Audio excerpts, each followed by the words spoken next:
My reflection in the glass of the executive suite looked completely hollow. 32 years old.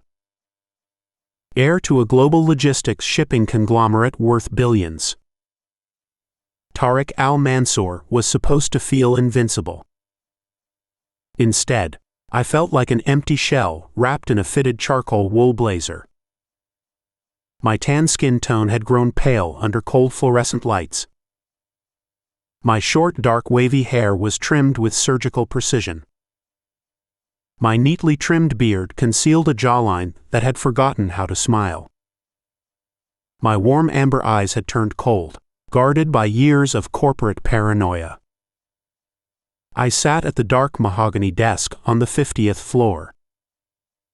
Outside, Chicago was swallowed by a driving autumnal rainstorm. Before me lay a legal dossier for a real estate acquisition. Our firm was buying up land in Humboldt Park. We planned to demolish a small community health clinic to build a distribution hub. 3 years ago, I had tried to run away from this world. I hated my family's ruthless corporate greed. I hated the cynical belief that every human interaction was a financial transaction. So I went underground. I abandoned my bank accounts and my father's luxury vehicles. I moved into a drafty brick loft in Humboldt Park. I took an assumed name and lived as a destitute street painter. I wanted to know if I could exist without the weight of my empire. I wanted to see if anyone could love me simply for who I was. That was where I met her. Xiomara Cruz. She worked as a community nurse at the local health clinic. She was 29 years old with a petite muscular build. Her golden bronze skin tone radiated warmth in the middle of freezing winters. Her long, naturally curly raven hair cascaded over her shoulders like dark silk. Her sharp dark brown eyes could see straight through pretense. When Xiomara looked at me, she saw a struggling artist trying to pay rent. She did not know about my family's shipping fleets or private jets. She brought me hot vegetable soup during long nights when my fingers were too cold to paint. She sat on my creaky floorboards and listened to my quiet dreams. She showed me unconditional warmth without expecting anything in return. She wore a tailored emerald silk blouse and high-waisted beige linen trousers when she came off shift. She possessed a fierce grace that made my heart race. Yet, my cynical upbringing poisoned my mind. My father had taught me that everyone eventually reveals a hidden motive. I began to panic in secret. Did Xiomara love me, or did she only love my apparent vulnerability? Was I just a tragic project for her soft heart to fix? To test her, I committed an act of unbelievable cowardice. I told her a monstrous lie. I claimed I had borrowed $12,000 from dangerous local street loan sharks. I told her my life was in severe danger if I did not pay it back. I wanted to see if she would abandon me when things became dangerous. Her dark eyes filled with terror when I told her that lie. She held my face in her hands and told me we would figure it out. Instead of being humbled by her devotion, my arrogant paranoia took control. I convinced myself that no relationship could survive such hardship. I told myself she would eventually grow bitter. So, I staged an abrupt disappearance. I packed my canvas bags in the dead of night. I left the loft without leaving a note. I fled back to my family's executive tower. I put my fitted charcoal wool blazer back on over a crisp open-collar shirt. I locked my amber eyes into an unyielding corporate stare. I convinced myself I had saved my heart from ultimate betrayal. I was wrong. I was an arrogant fool. 3 years passed in painful silence. 3 years of balance sheets, board meetings, and hollow luxury. Until tonight. I was reviewing the final acquisition files for the Humboldt Park property. Tucked into the back pocket of the property title was a small plastic evidence bag. It contained personal items cleared from an old storage locker at the clinic. Inside the bag sat a heavy paper envelope. It was an unmailed keepsake greeting card. The stamp was postmarked 3 years ago, on the exact night I vanished. My fingers trembled as I opened the plastic seal. I pulled out the textured cardstock. The handwriting was neat, delicate, yet undeniably strong. Xiomara's handwriting. I began to read her written words. Every single sentence hit my chest like a physical blow. Tariq, I am writing this card because you did not answer your phone tonight. I came to your studio door, but the lock was broken and your room was empty. I know you are terrified of the loan shark debt. I know you think you are completely alone in this cold city. You are not alone. I went to my credit union early this morning.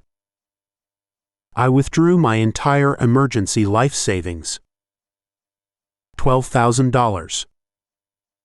It was every cent I saved since nursing school. It was meant for my future, but my future is with you. I found the man you named in the neighborhood. I handed him the cash and made him sign a release paper. He looked confused, but he took the money. You are safe, my love. A gasp escaped my lips.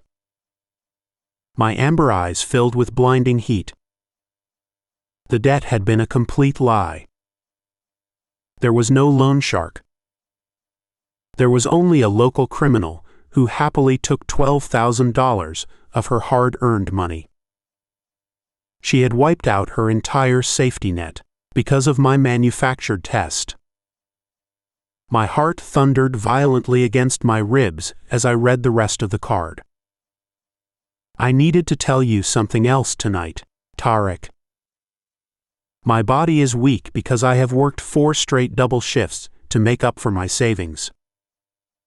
The clinic doctors told me I must rest. They warned me that high stress could endanger the fragile life growing inside me. Tariq, I am pregnant. We are going to have a baby. Please, come back to the studio. I do not care if we have no money. I do not care if we live on basic soup every night. I love your painter hands, your quiet soul, your gentle amber eyes. We can face anything together. The paper fell from my hands onto the mahogany surface. A baby. She was carrying my child. While I was flying back to corporate comfort on a private jet, she was working until physical collapse. She had spent her entire savings to protect me from a lie. She had risked her health, her safety, our baby's life, to shield a coward. She did not love my weakness. She loved me. Unconditionally. And I had abandoned her. My corporate cynicism had warped my vision. I thought wealthy people were the only ones surrounded by deceit. I was the deceitful one. I was the villain in her story. The door to my private office swung open. My chief legal officer stepped inside carrying a leather binder. Tariq, we need your final sign-off for the Humboldt Park Clinic acquisition. The demolition crews are scheduled for tomorrow at dawn. I looked at him. His face represented everything I had retreated into. Calculated profit. Cold efficiency. Absolute disregard for human lives. I looked down at the keepsake card on my desk. It was a tangible artifact of pure devotion. In that heavy silence, sitting inside a cold glass tower surrounded by wealth, I realized how easily we let fear dictate our lives. We let pride and past wounds build wall after wall between us and the people who truly love us. We keep our deepest feelings trapped inside until the silence becomes an unbearable weight. That is why physical tokens of emotion hold such incredible power. When you need to bridge a distance or speak from the deepest part of your soul, a quick digital text message is never enough. Straight line cards allows you to create high-quality personalized physical keepsake cards paired with beautifully curated gifts, delivered directly to the doorstep of the person who holds your heart. Whether you need to declare a timeless love, ask for profound forgiveness, or remind someone that they are your entire world, straight line cards ensures your true feelings arrive in a form they can hold in their hands forever. Do not let your unsaid words linger until it is too late. Visit straightlinecards.com today to design a custom keepsake card and gift package, and send the message that could change your life forever. I picked up the entire acquisition dossier. I looked directly into the eyes of my senior attorney. The Humboldt Park deal is dead, I said. My voice was low, but it echoed off the glass walls like thunder. The lawyer froze. Sir, the firm has already invested millions into this development. Cancel the project, I repeated. Transfer the land title of the clinic back to the community foundation as a gift. Pay off all their municipal debts immediately. He stared at me in disbelief. Your father will remove you from the executive board, he warned. Let him, I replied. I reached down and tore the demolition contract into 2 pieces. I dropped the scraps into his leather binder. I am resigning tonight, I said.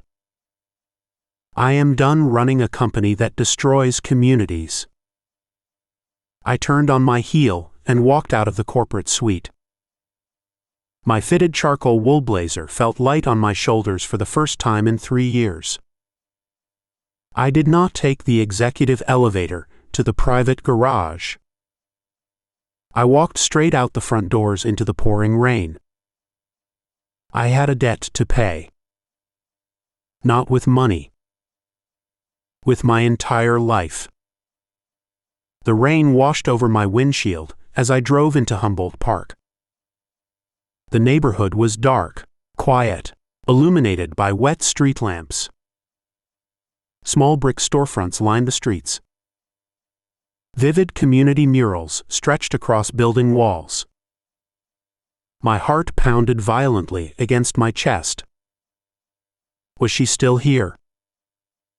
Had her health recovered from the strain I put upon her? Was our child alive? I parked my car across from the health clinic.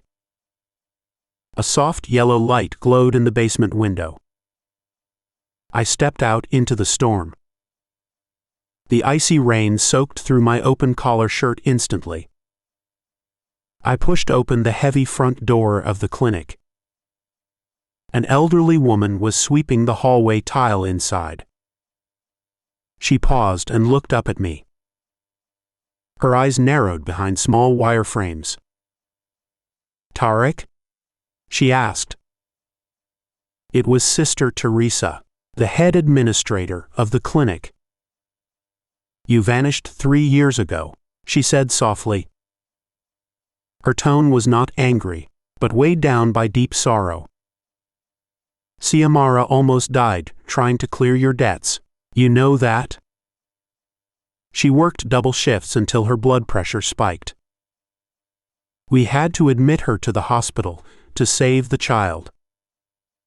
My throat seized up. A suffocating wave of guilt rushed through my veins. "Where is she, sister?" I asked. My voice broke into a rasp. "Please, tell me where she lives." Sister Teresa set her broom against the wall. She stared at me for a long moment, searching my eyes. "She did not leave the neighborhood," the sister said. "She refused to abandon the clinic. She works 2 nursing jobs now to support her son. She lives 3 blocks away. Above the bakery on Western Avenue." My legs felt heavy as I walked through the rain toward Western Avenue. I climbed the creaky wooden exterior staircase behind the bakery. A solitary hanging bulb lit up door 2B. Propped against the wooden porch railing sat a small blue plastic tricycle with bright orange wheels. My child's tricycle. I stood before the wooden door for a full minute. My rain-soaked body trembled uncontrollably. How could I dare to stand on her doorstep? I had acted like a coward. I had let her spend her life savings on a fabricated loan shark. I had abandoned her when she was carrying my blood. I lifted my shaking hand and knocked 3 times on the wood. Footsteps approached from inside. Light, cautious steps. The brass lock clicked open. The door swung inward. And there she stood. Xiomara Cruz. She wore a tailored emerald silk blouse over high-waisted beige linen trousers. Her golden bronze skin tone glowed under the hallway light. Her long, naturally curly raven hair was pinned loosely behind her ears. Her sharp dark brown eyes locked onto mine. The color vanished from her face. She took a sharp breath, clutching the edge of the door frame. "Tariq?" she whispered. Her voice was barely audible above the rain. I stood drenched on her porch, my charcoal blazer soaked through. "Xiomara," I said. She immediately tried to shut the door. I did not use force to stop her. I simply stood my ground, lowering my head. "Please," I pleaded softly. "Do not run. I am not here to hide anymore." She stopped closing the door, her shoulders tense with rising emotion. "Why are you here?" she demanded. Her sharp dark brown eyes flashed with burning anger, covering deep pain. "You vanished 3 years ago without a single word. You left me to deal with street collectors. You left me when I was completely alone." I reached into my wet jacket pocket. I drew out the unmailed keepsake card. I held the fragile paper toward her with trembling hands. "I discovered this tonight," I said. "In the corporate acquisition files for your clinic. My family owned the firm trying to tear down your workplace. I never owed money to a loan shark, Xiomara. I lied to you 3 years ago. Because I was a coward. Because I was raised in wealth, and I believed everyone had an ulterior motive. I thought you only loved my poverty. So I ran away to shield my selfish pride." Xiomara stared at the handwritten card in my palm. Tears welled in her dark eyes, catching the light like liquid fire. "You lied," she whispered. "There was no loan shark." "No," I said. My voice cracked completely. I caused you to give away your savings to a local crook. I forced you to work until your body nearly collapsed. I left you to carry our baby by yourself. I am the worst kind of man. I am not standing here asking for your sympathy. I am standing here because I finally know the truth. And I will spend every breath I have left trying to repair what I broke. A small voice called out from the living room. Mama? Who is at the door? A 3-year-old boy walked into the small entryway. He had long, naturally curly dark hair. And when he looked up at me, my entire world stopped spinning. He had my eyes. Warm amber eyes staring up at me with quiet wonder. He wore small blue pajamas and held a wooden toy train. Xiomara moved quickly, placing a protective hand on the boy's shoulder. This is Mateo, she said softly. Her voice trembled with deep defensive love. Mateo, go back to the living room for a moment, sweetheart. The boy looked at my wet blazer, nodded, and ran back to his toys. I dropped to my knees right there on her wooden threshold.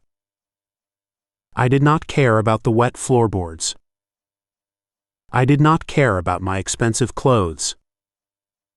I buried my face in my cold, wet hands, weeping bitterly. I am so sorry, I sobbed against my chest. I am so sorry, Xiomara. I ruined our lives. I left my son without a father. I left you without support. Xiomara looked down at me kneeling before her. The sharp anger in her eyes began to break, releasing 3 years of silent grief. She slowly knelt down until her face was level with mine. Her golden bronze skin tone was close enough for me to feel her soft warmth. Why did you come back, Tariq? She asked quietly. Is it just corporate guilt? I raised my face, looking directly into her sharp dark brown eyes. No, I said. It was the card. I read what you wrote on the night I ran away. You loved me when I had nothing. You sacrificed everything you owned to save me from a lie. I came back because I love you. I have loved you every single day since I met you. I was just too weak and arrogant to accept it. I have resigned from my family's company tonight. I transferred the clinic property back to Sister Teresa as a permanent gift. No corporate firm will ever threaten your workplace again.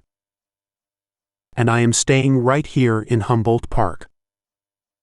Not as a rich heir. Not as a fake artist. As a man who wants to earn the right to be a real father to Mateo, and a true partner to you. Xiomara remained quiet for a long time. The heavy rain outside tapped gently against the window pane. She looked down at the keepsake card resting in my hand. She reached out and took it. She ran her fingers over her own handwriting from 3 years ago. It took you 3 years to read my heart, she said softly. Yes, I admitted. Do you know how many nights I sat by that studio window waiting for you? She asked. Do you know how hard I prayed you were safe? I know, I whispered. And I will spend the rest of my life earning back every lost night. If it takes 20 years, I will stand right here. Xiomara looked toward the living room, where Mateo was rolling his toy train across the rug. Then she looked back at me. She did not offer instant forgiveness. She did not pretend the hurt was gone. but she did not shut the door.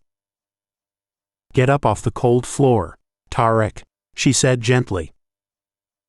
"You are soaking wet. You need dry clothes. And Mateo needs to meet his father." A wave of profound relief crashed through my heart. I stood up slowly, stepping across the threshold. I looked at the woman who had taught me the true meaning of sacrifice and love. I walked into her warm apartment, leaving the cold, dark rain behind me forever.